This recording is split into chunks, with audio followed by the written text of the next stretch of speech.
अपने पापा के लेके जाने इनका के बाद खांसी तो पता नहीं। अरे वहाँ कहाँ चले गए भाई? नीचे उतरो, नीचे उतरो। अरे यार पप्पा तू कहाँ करा था कम से कम दवाइयाँ तो सही से करावे दियो आगे पप्पा। अरे वहाँ कहाँ? अरे यार मेरे पीछे कहाँ साइड।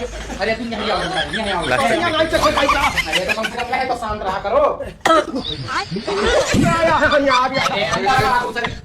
कौन सा खांसी है भाई? इनका खुद नहीं खांसी है। इधर आओ, इधर आओ, बाहर निकलो। उधर से निकलो। अरे क्या बताई पप्पा तू यार।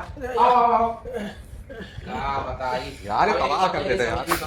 बैठो बैठो खांसी हो ना एकदम से चुपाएंगा। अरे यार इनका खांसी देख के लग रहा है, ऐसा लग रहा है मुंह से फेफड़ा बाहर आ जाएगा। एक काम करो, इनको प्राइवेट वार्ड में लेके चलो, वहाँ पूरा चेकअप करेंगे। ठीक है डॉक्टर साहब। अरे पापा उतरो यार। ओहो अरे ऊपर आ कहाँ चले गए हो यार? दिन से बहुरान हो तू। खसिया होएगा। खसिया नहीं, चलो ऊपर चलो ऊपर चलो चलो ऊपर चलो पापा चलो।